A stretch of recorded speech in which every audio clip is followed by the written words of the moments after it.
All right, in your workbook, your event manual, if you'll go to the last page, and the last page of your manual, there you should find a page that says Top 20. Does everybody find it?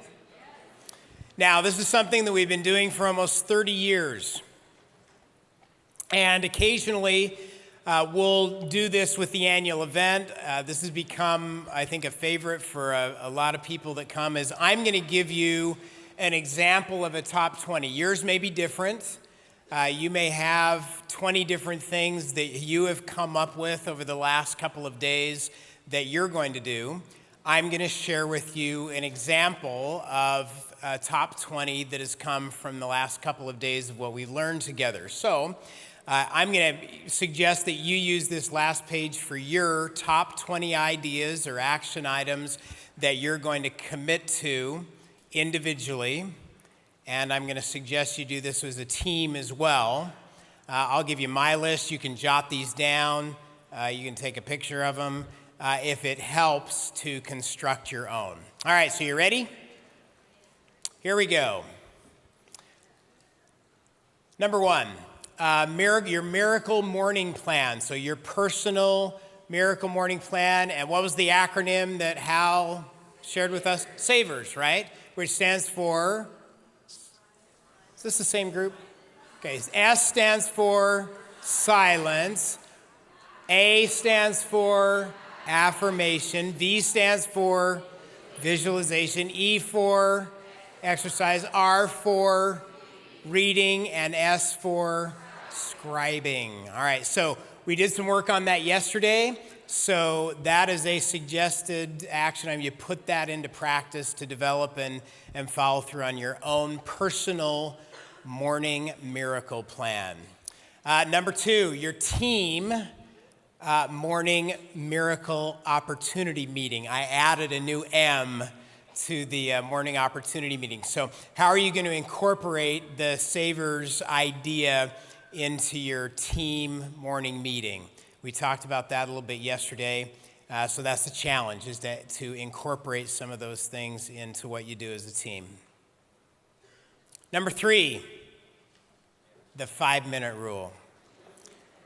Personally as well as professionally.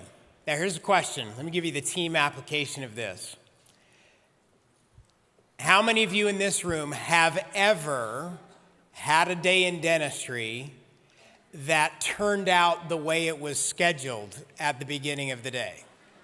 Is there anyone? If there is, we have a psychiatrist here to talk to you. It never turns out the way it was originally scheduled. Am I right? How many of you have ever, as a team, have ever had to deliver bad news at the morning meeting in terms of a change in the schedule or things that might have been different than you thought? Anybody? All right, so you now have permission to incorporate the 5-minute rule, and which Hal yesterday suggested really turns into the 5-second rule, right? So what does that mean? When you get bad news, you have to deal with something maybe that's unpleasant. You get the space in your morning meeting or other times to do what? Be mad, be angry, whatever negative emotion you want. You're going to give yourself the space and the time to do it, and everybody just get it out all at once, and then you can move on. All in favor say aye. Aye. So you have permission to do that. Love the 5-minute rule. It's all great. Number 4. Everybody say it? Can't change it. Right, now, here's the deal, lest there be any misunderstanding on this. Team members, that doesn't mean that you get to, in the middle of a crazy busy day, that doesn't mean you get to walk into your doctor and say, I'm sick, I'm going home. Can't change it. It's not what that's about, right? So, lest there be any misunderstanding about that, can't change it is legitimately for things that you can't change that it happened. What can you change? What you do about it and how you respond.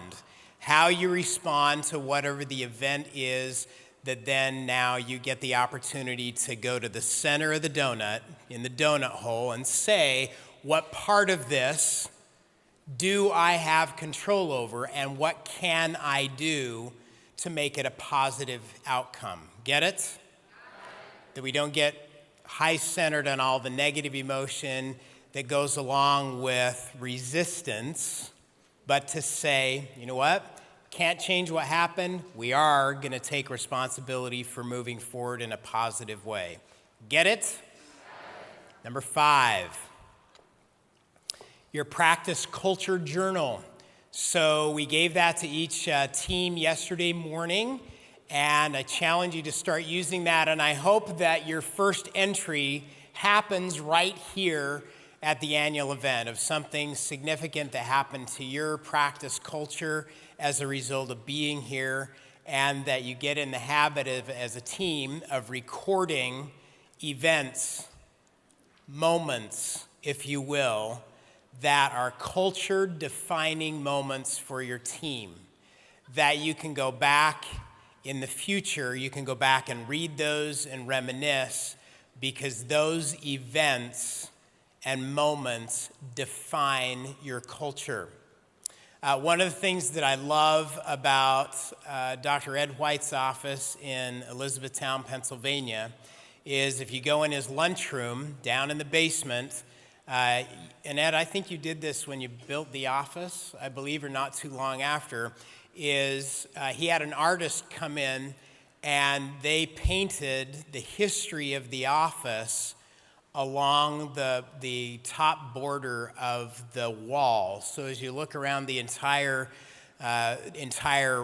upper wall of the lunchroom, all the way around the room, they have the significant moments or events that have defined the culture of their practice. So in one clean sweep, you get the entire history and the culture impacting moments that have gone into making it the practice that it is. It's a very cool deal. So the journal is a variation on that, is to journal the moments for your team that are culture reinforcing and culture defining.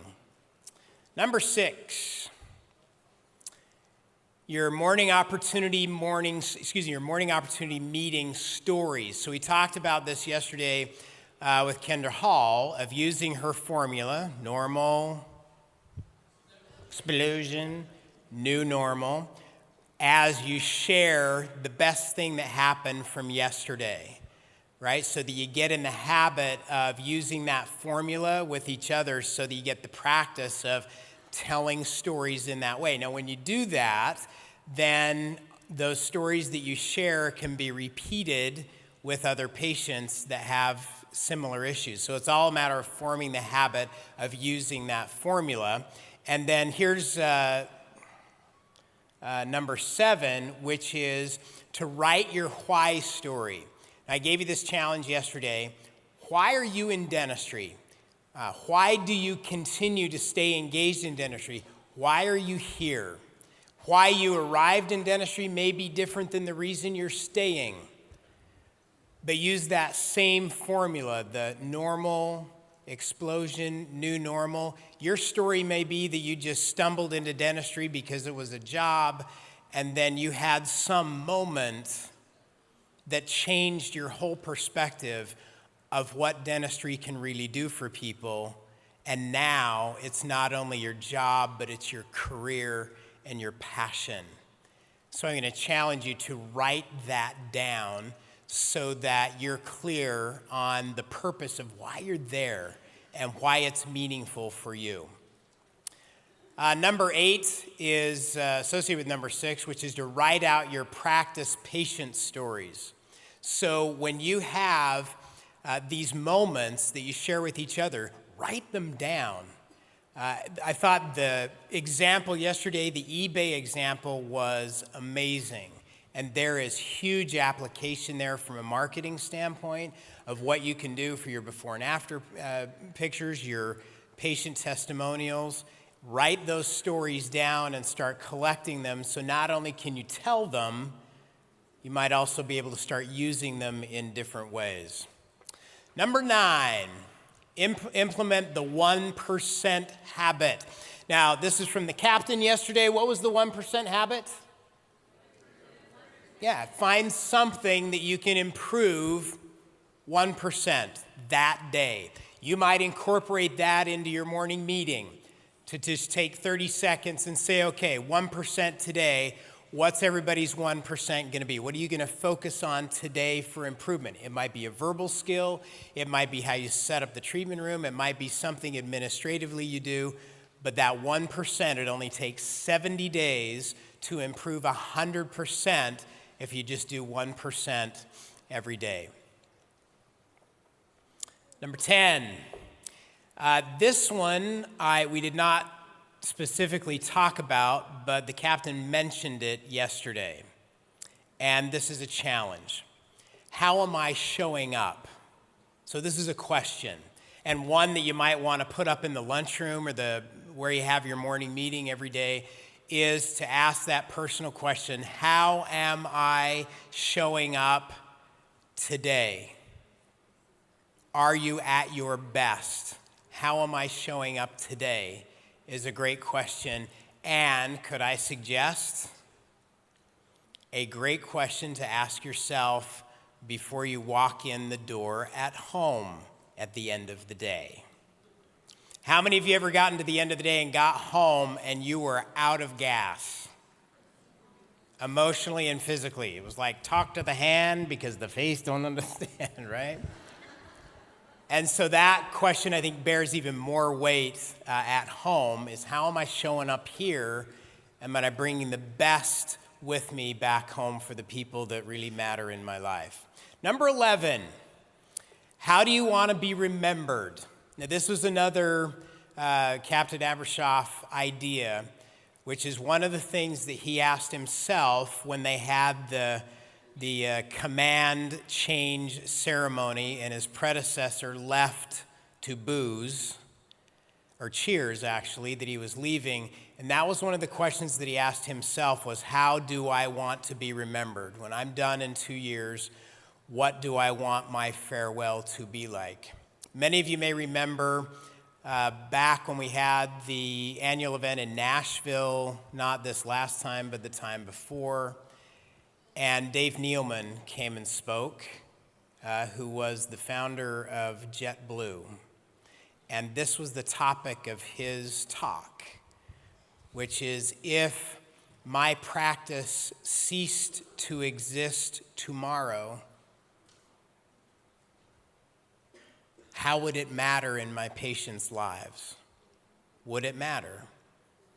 Which is just a variation on how do I want to be remembered? Can I suggest this thought? There's a difference between resume goals and eulogy goals. What's a resume goal or resume character trait? When you write your what?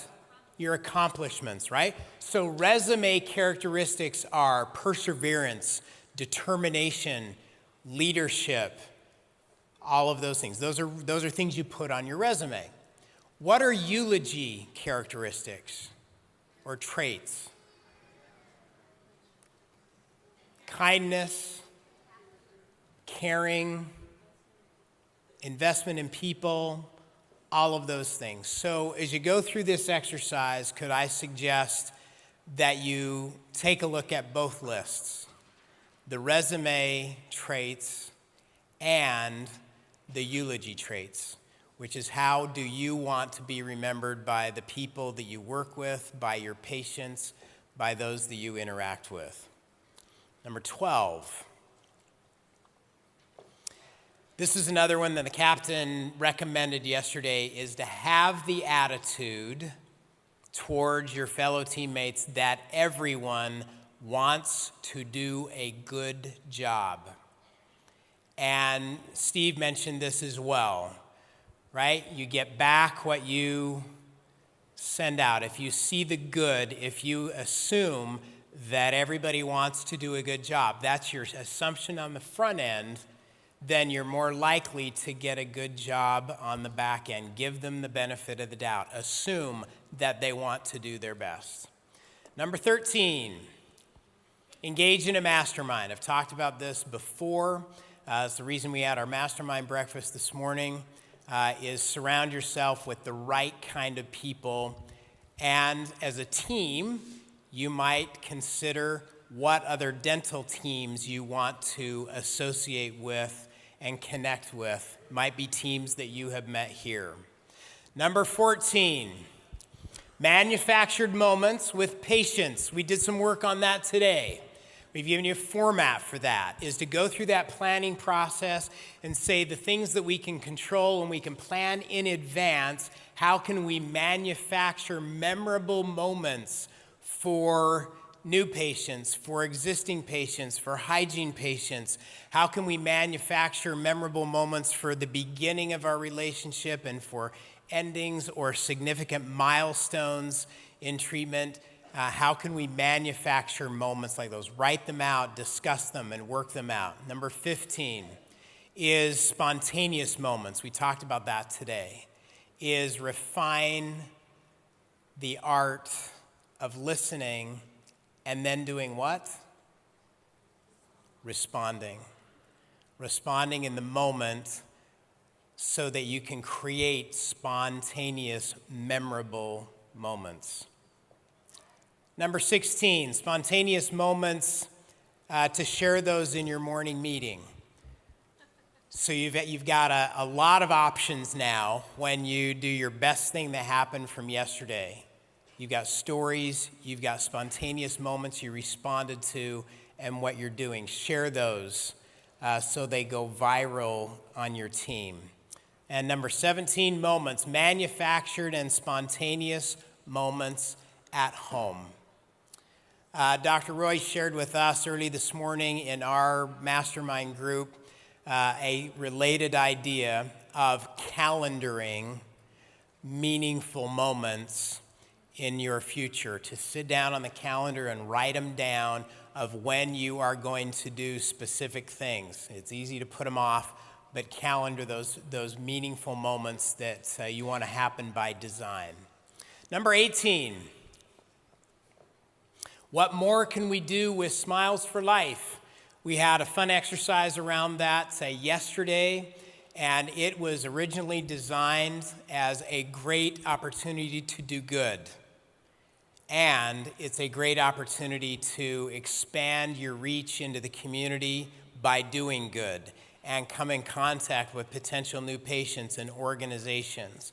And so I challenge you to have that conversation as a team as we go into Smiles for Life season here in about 30 days. What more can you do with Smiles for Life to do good? One thing I'll just mention as an example, I saw Dr. Steve Parker. Where are you, Steve? Will you stand up real quick? So Steve's my neighbor in the town next to me in Grapevine, Texas. And Steve has become, as you'll see tonight, one of the biggest Smiles for Life fundraisers every year in the Crown Council. And one of the ways that he and his team answered this question, we're going on now, how many years, Steve? 6 years? Is they decided to sponsor a motorcycle ride in our 4 years. A motorcycle ride in the community, which they do every year. This year will happen on May 5th in Dallas, Texas. You all are invited. But they now raise a significant amount of money with that event, along with what they do with their whitening efforts. So that came out of a question similar to that, is what more can we do to make a difference with that opportunity? Number 19. Smile. I know that's a sophisticated one. Steve mentioned this today, and I didn't want to let it pass. Just that interesting little piece of research with baseball cards.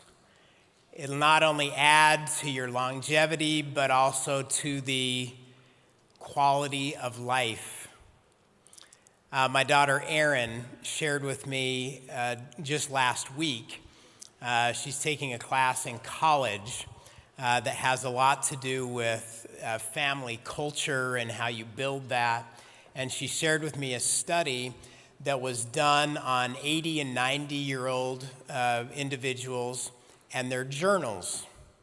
And they went back and analyzed their journals and what they wrote about, and found similarly that those that in their journals wrote about things for which they were grateful and the positive moments in their life tended to measure higher on the scale of happiness and joy and longevity, just based on what they chose to write down in their journal. It all starts with a smile. I know that's basic. We are in the business, am I right? So we ought to be the first ones to do it. Number 20. What are you going to do to develop more optimism in your life? Giving you 4 questions that we went through just a few minutes ago to do that, right? More joy, more creativity, adding the right kind of people into your life. All of those things that'll add more optimism in your life. And number 21 is yours. What was your favorite, best thing that has come out of this experience for you that you're going to do? So here's my challenge. That's an example of a top 20. There might be things in there that you'll take for your own. But here's your challenge, is to fill out your top 20 of the top 20 action items that you personally are going to commit to, as well as then to go back and do the same thing as a team to develop your action item. The only purpose of why we do this is results producing action. How many of you are willing to commit to do those 2 things? All right, if you stand up real quick, if you're willing to commit 2 top 20s, your own personal one, as well as a team top 20. On your feet.